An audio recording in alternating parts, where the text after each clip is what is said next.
out of the way, and I'm hoping that you can hear me all nice and velvety because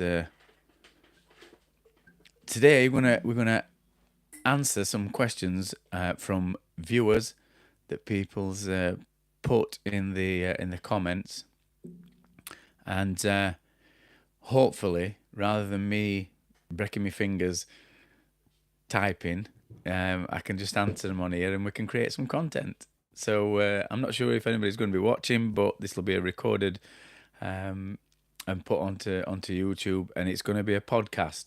So we're going to do a dual recording, and hopefully it'll be good, and it'll be something that you want to see.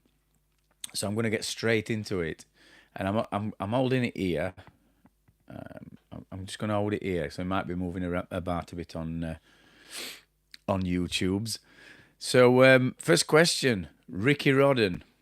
So he said, I just bought a house with rising damp. Would I have to sort the problem outside before contemplating doing this method? I think the path is causing the damp. Not sure until I looked properly. Now I'm saying it as it's been written, so I don't want to miss any words out. And this was a comment that were on a video that I did, and I put some backing on. So it was a video from about 3 weeks ago, and I put some render light backing on, and then on the chimney breast legs, we did like a waterproofing system, and I think I put some liquid DPM on it, and then we sort of dabbed some boards on, and the answer to this question is, if he's just bought a house, Ricky, if you've just bought a house, why the hell did you not have a damp survey done? You should have had a pre-purchase damp and timber survey done. I don't want to sort of pre, I don't know, pre-think things and say that that you're not in the game, that you're not a damp proof, you're not a plasterer. So you've bought the house knowing a bit, you've got a bit of knowledge. So what I'll say is, even if you have just got a bit of knowledge, even if you know that the property is going to need some work doing on it, if you'd have had a damp and timber report done by a PCA specialist, then what this would have done, they'd have told you exactly which parts were damp, and they'd have told you a system, what you can use to address the problem. Um, the path, you see, I don't know whether you've got a high ground level on outside, so whether that needs taking down. We don't know whether there's a damp course that you've got in your property. So if we know age at house, if it has got a physical damp proof inside the property, and the ground levels have been raised, and you're getting rainwater splashing back off at top, then you can do one or two things. You can either lower ground levels, which a lot of people are big fans of, lowering ground levels, or you can drill and inject a new damp course if this one's being obstructed. But yeah, if you've got a physical damp course, maybe look at lowering grounds. But it all depends on how much it's been hired, if there's any pipe works in way. Yeah, so this is one of them where, because I've not seen property, because I don't know enough about it, it's kind of hearsay. And there's all different systems that you can use. So it's all about getting rate one for you and rate one at your price point.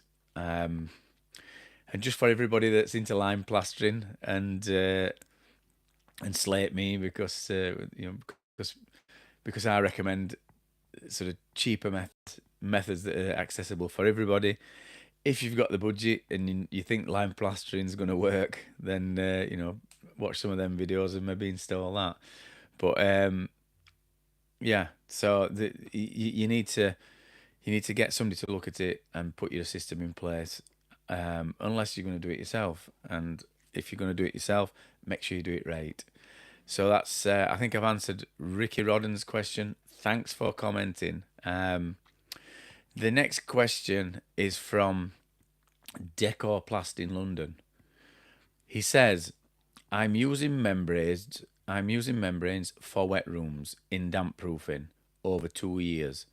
I think you make mistake because you used few pieces instead of one. Now I'm going to kind of translate this. I think what he's saying is this is the Dryflex system what I've put on a few walls, and I think he's looking at that the last video that we put out where I did it on I did it on a chimney breast, and then we went into alcoves and did it about 1.2 meters high, and I did it above. I left skirtings on as well, and I'm going to explain why I did that, but I'm just going to answer Decorplast London's question. So what I'm going to say is this: I understand that if he has been using it for wet rooms, then these methods where they'll teach you and you do different folds to cut down on cuts. With a wet room, there's going to be a lot more water than if we're doing it using it as an isolating barrier. So we don't use it as a damp proofing barrier. It can be used as a waterproofing barrier, and that's one of the things that Safeguard have put on their website. And if you want to go and have a look at their technical stuff, it'll tell you how to use it as a waterproofing barrier, and that does include hacking off the plaster. You don't go over existing plaster, and just remember, I only go over top of existing plaster if it's sound and if there's no wrong with it. And the other reason why I use it on a chimney breast is because it's an isolating barrier, and it's to stop sulfates coming through. It's not to stop any high ground levels. It's not like that. And on the video that we did, this is reason why we fitted it. The chimney breast had sulfate salts at bottom, and so we fitted this membrane system. I did the survey, I looked at it, and I said, I think this system will work on this wall, and it will work, and I'm guaranteeing it. So, people don't have to worry.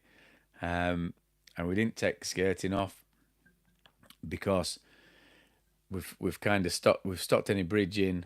But if there's an issue in future, which I'm confident there ain't gonna be, I'll go and sort it out.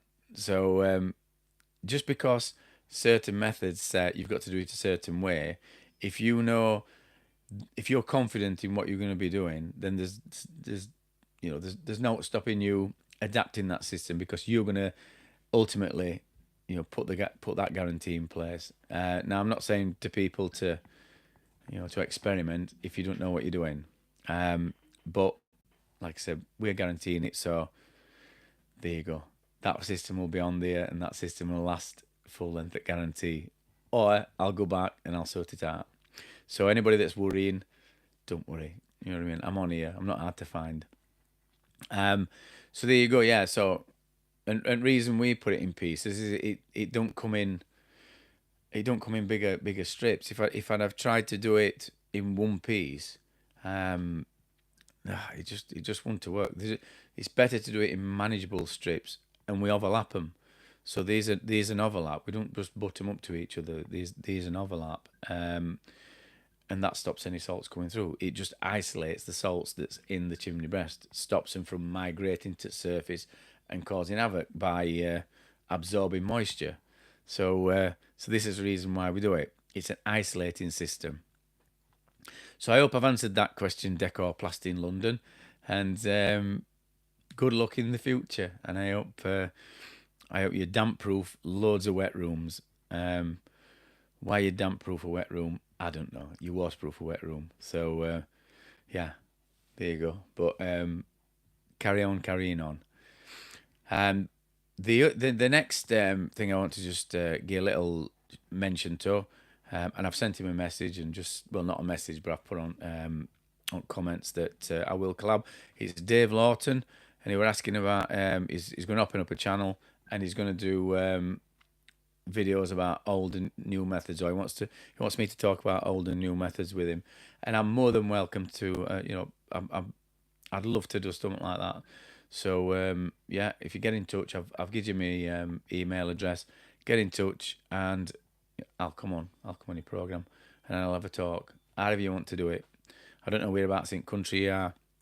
If I can work my, if I can work all my um, stuff what I've got, because it's hard. This is, in fact, this is. I'll just show you. This is how we go. So it's a bit like spaghetti junction in here, and I'm not right techie, but I'm hoping I've got this working.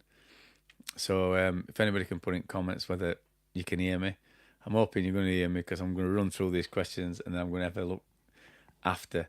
So I hope you're enjoying it. I'm not going to stop on long.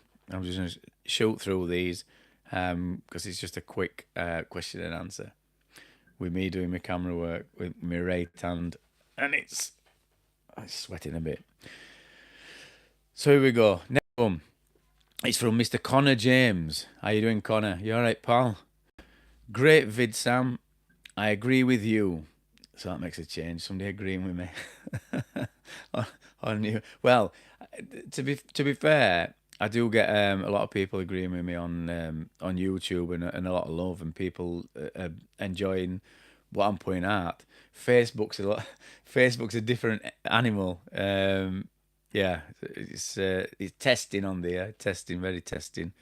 It doesn't help going up Plaster's channel, but you know, I'm there to try and help and educate, and I hope I'm doing a good job. So this is a great material for chimneys, and he's on about this Dryflex method, and he's on about the video that I did when I went across bottom at wall and across bottom at chimney breast. So this is a great material for chimneys and sulfates. I'm now sold on using it for other damp proofing. Oh no, sorry, it's not now. I'm not sold on using it for other damp proofing issues. Much prefer the express damp proofing system. So all I'll say is this: I prefer express damp proofing system. Is the best, cheapest, most profitable, quickest system out there. And I don't put this Dryflex. I don't use it as a damp proofing system. Never would. I use it as an isolating system, and that's why it went on a chimney breast, to isolate sulfate salts. I'm just trying to think if I've used it without else. I've used it once. There's a video that I did, and it's about 4 or 5 years old, and I did it at a property in Normanton. And what it was, we went into the property, we hacked off a metre round, all the way around, and there's video of me putting render light on. But there were one wall, because I think what they'd done is the back of the house, there were an old toilet. But what they'd done is it looked as though it was thick plaster, and when I went to hack it off, they'd skimmed onto painted brickwork. How it stayed on, I don't know. So we drilled it injected bottom, but because they'd only skimmed on it, I think it was about 5 mil thick. So what I did was I put Dryflex membrane on and then skimmed over that, just so it would blend in with rest of plaster, which was went all the way up to the ceiling, and it had pipes and stuff like that in. So if you can check that video out, you can have a look round on our YouTube channel. It's somewhere in there. I know I've done quite a few videos, but maybe if you do some key searches, Normanton, Renderlight, I don't know, it might come up. But that's what I used on there. We put the Dryflex adhesive on, cut the pieces at 90. I might have even done that in one piece. It weren't a massive wall. It was about 2 meters long, 2 or 3 meters long. Like I said, it was an old toilet, and people who'd done it before, I'm not saying they'd done a bodge job, but you don't skim brickwork, do you? You don't put finish on brickwork. So yeah, I'd not use it for damp proofing systems, only if the plaster is that thin that you can't get hotels on. So if it's thinner than a plasterboard, if it's thinner than what else? What else is that? I'm trying to think of what's thinnest thing you could put on a wall. Um, there's some other membranes what Safeguard do, and you stick it on. I've not heard much about them, and they were like a tile, and I think they were 8 mil. But yeah, so no, I won't bother with damp proofing. Use express damp system. Um, or you could use, if it's onto stone, you can use dry zone plaster, which you can get in high lime or just normal, and that's ideal for cottages.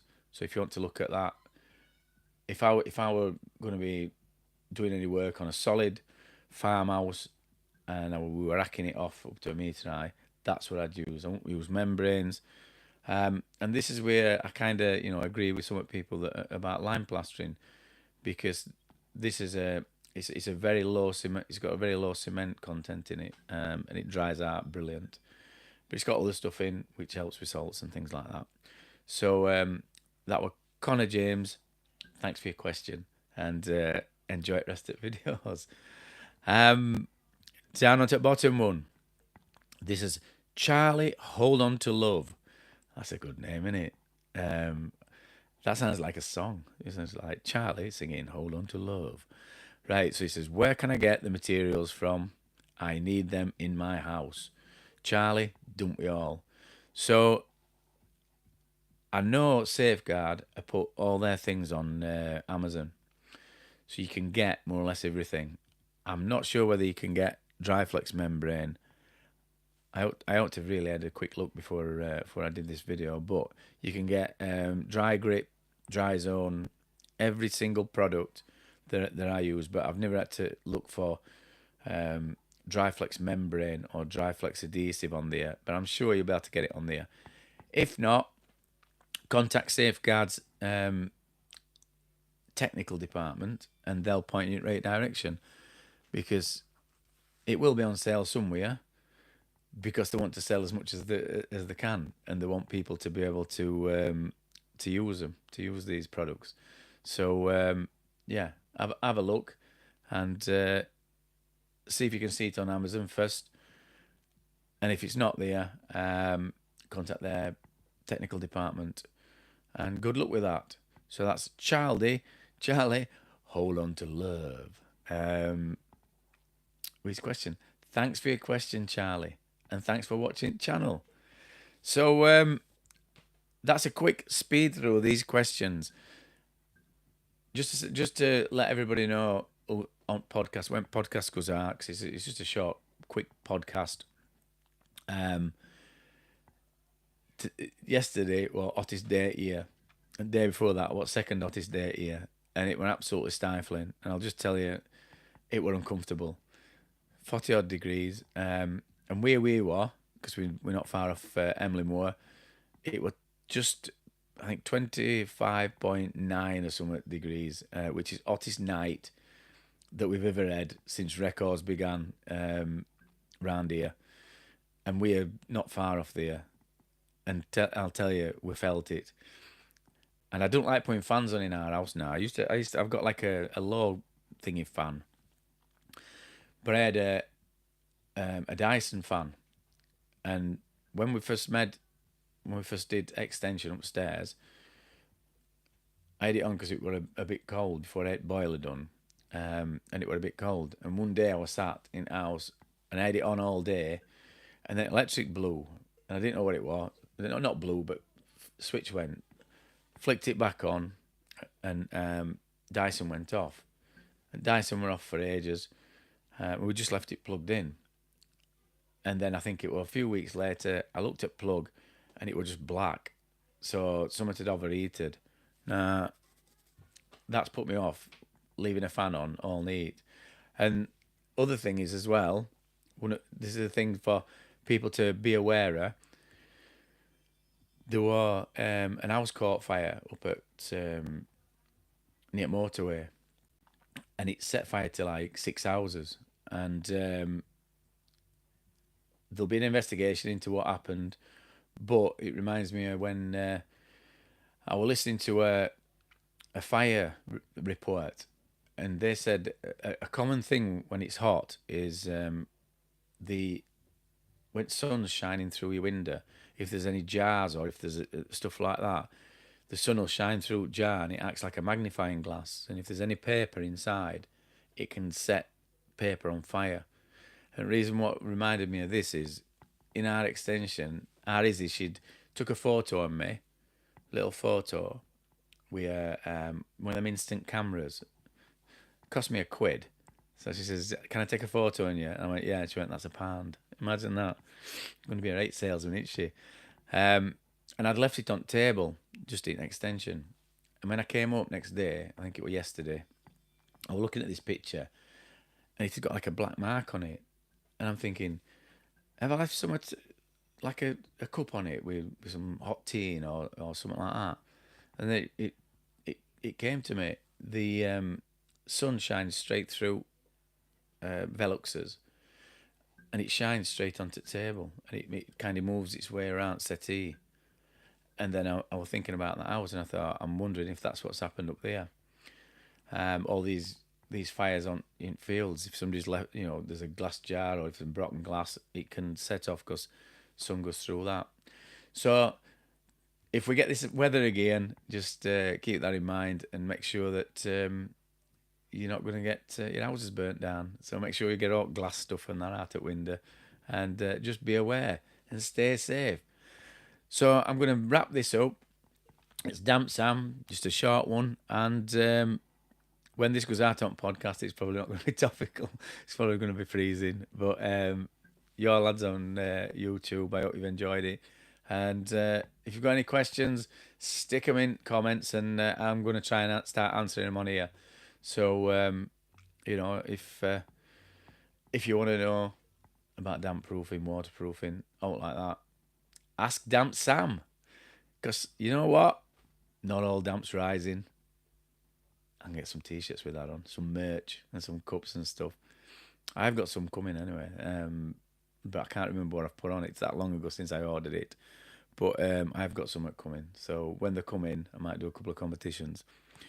Enjoy the rest of your day. And I'm going to sign off now. So this is Button. Bye-bye.